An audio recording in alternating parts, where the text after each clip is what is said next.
Alors bonjour, bienvenue dans l'atelier Initiation au traitement de l'image. Alors nous allons débuter par ouvrir une image à partir de l'ordinateur. Alors pour moi c'est une image de vacances. Je vais débuter par l'outil ici à gauche, en haut, qui s'appelle Outils de recadrage pour éliminer les éléments que je n'ai pas besoin. Donc je veux travailler surtout l'autoportrait. Donc quand je veux le rendre effectif, je fais la touche retour. Je vois à droite mes calques ici et je vois que mon calque a été mis, ma photo a été mise par défaut en arrière-plan et elle est verrouillée. Donc je double-clique pour le déverrouiller. Je vais éliminer le fond. Donc il y a plusieurs façons d'éliminer le fond. Étant donné qu'on veut imiter un pochoir taillé à l'exacto, je vais choisir le lasso avec des angles. Donc vous comprenez que si vous aviez à faire un projet plus réaliste, vous auriez pu prendre la baguette magique ou le lasso arrondi. Donc, j'y vais comme si c'est un exacto, donc c'est assez brutal comme découpage, mais c'est voulu pour le concept, sachant que nous voulons imiter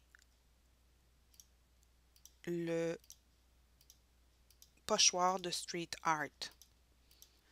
Et j'y vais par petits morceaux. Je vais retrouver mon point. Je fais retour pour effacer. Lui dit, ce logiciel-là dit purger. Donc, je continue mon découpage. Comme je vous dis, c'est un découpage très brutal. Donc, dans un autre projet, vous auriez pu être beaucoup plus précis.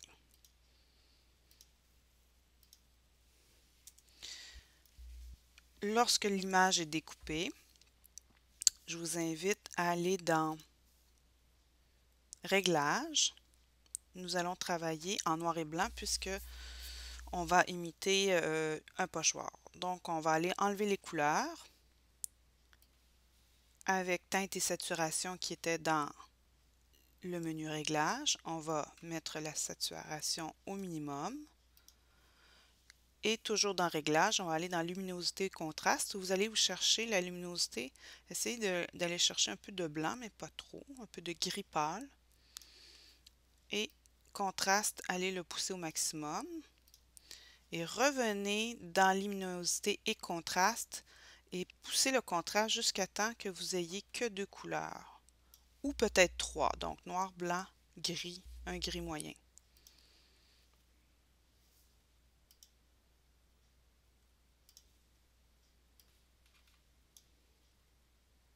Donc, quand on voit qu'on perd trop, comme la bouche se perdait, je vais arrêter là. Pour le projet, on doit trouer donc le pochoir pour voir le mur. Au fond, on fait l'inverse de ce qui serait en réalité. Donc, on va prendre la baguette magique ici. On va aller sélectionner les zones blanches qui vont être trouées. On va voir le mur. Donc, on fait un trou. Vous voyez que la surface carottée, c'est la surface transparente qui est vide. Alors, on va dire que c'est terminé. Alors, je vais l'enregistrer. Alors, je vais faire enregistrer. Et ici, c'est bien important d'aller chercher un PNG parce qu'on veut avoir la transparence. On veut conserver la transparence. Et je vais aller le porter dans un dossier que je vais mettre sur le bureau qui va s'appeler Art urbain. Maintenant, je vais ouvrir une nouvelle image. C'est pas vrai. Je vais ouvrir une image qui existe déjà, qui sont un mur. Alors, je vais choisir le mur qui me plaît. Je vais choisir celui-là. Celui-là. Alors, je vais créer un nouveau calque à droite. Je clique sur Nouveau calque. Là, j'ai conservé le cadenas sur l'arrière-plan. En principe, je ne devrais pas le travailler l'arrière-plan, mais vous pourriez le déverrouiller si vous voulez. Alors, je vais aller chercher mon autoportrait. Je vais tout sélectionner. Moi, j'utilise CTRL-A, mais vous pourriez aller dans Édition, tout sélectionner. Alors, pour ceux qui sont habitués avec les raccourcis, CTRL-A. CTRL-C pour copier. Je retourne sur mon mur. Je sélectionne, je vérifie pour voir si j'ai bel et bien sélectionné le bon calque. Je fais CTRL-V pour le coller. Il est beaucoup trop gros. Je sais que je dois réduire ma taille. Alors, je vais aller ici dans Images, taille de l'image. Je vois que j'ai une largeur de 1260. Je vais la réduire à 800. OK. Je recommence mon processus.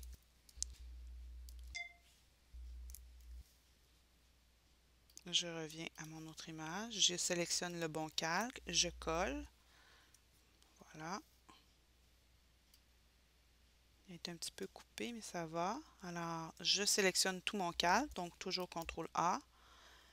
Je vais aller me chercher Transformation libre et avec ma poignée bleue, je vais enfoncer flèche majuscule pour le réduire de façon proportionnelle. Sinon, il va se réduire dans tous les sens. Alors, je vais choisir l'endroit où je veux mettre mon pochoir.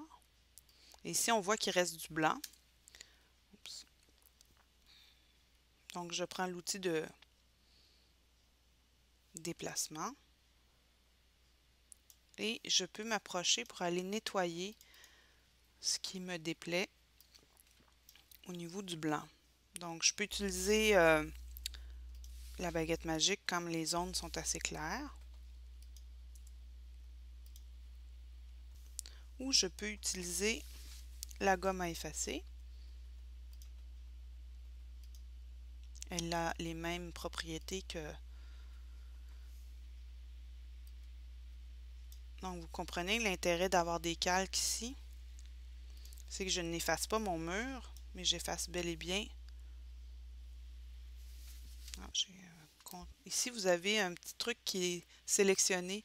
Je ne sais pas si vous le voyez, il clignote, donc c'est pour ça que je ne pouvais pas effacer. Donc, je fais CTRL-D pour désélectionner. Et là, je vais pouvoir effacer et faire apparaître le mur. Donc, étant donné que je suis seulement sur mon calque, qui s'appelle calque numéro 3, bien, je n'efface pas le mur avec ma gomme effacée. Donc, étant donné que réalistement, si on avait peint sur les briques, je verrais quand même la texture à travers des briques, à travers la peinture. Donc, je vais réduire mon opacité. Ce ne sera pas 100%, je vais la réduire selon ce que vous préférez. Je choisis pour dézoomer la loupe. Je clique sur le bouton droit et je choisis dézoomer.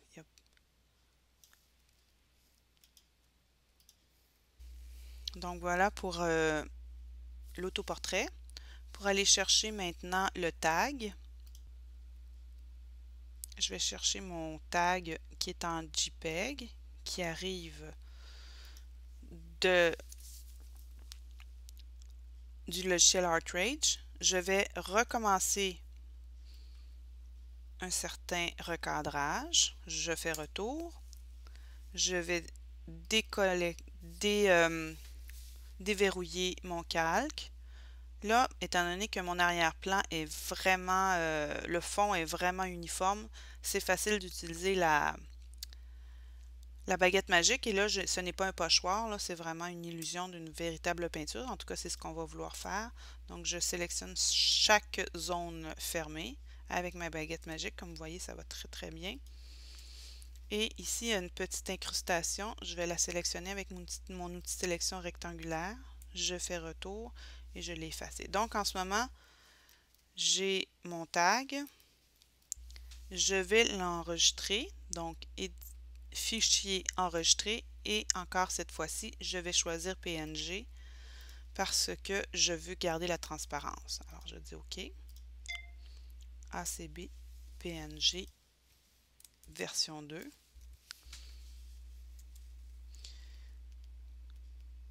Je pourrais tout simplement faire CTRL-A, donc tout sélectionner, CTRL-C, copier et revenir ici. Mon calque 2 n'est pas, n'est pas utilisé, donc je vais le copier dans mon calque 2. Donc je fais CTRL-V, je colle. Je vais faire CTRL-A pour tout sélectionner. Transformation libre. Je vais enfoncer flèche majuscule pour le rapetisser de façon proportionnelle. Je fais retour. Je vais prendre maintenant ici, je vais réduire aussi l'opacité parce que je veux qu'on voit la texture un peu à travers des briques. Je vais prendre mon outil de déplacement et là j'aimerais ça faire une rotation.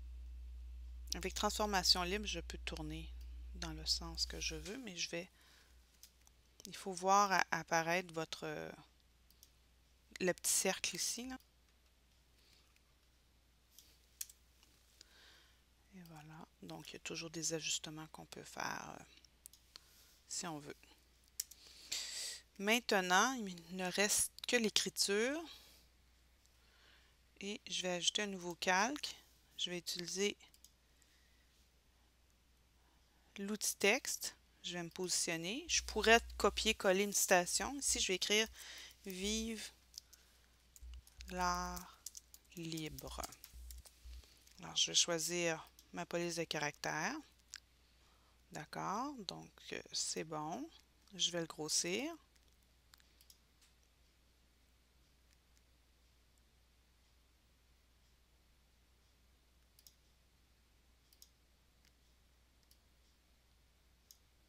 La couleur, je vais le mettre noir.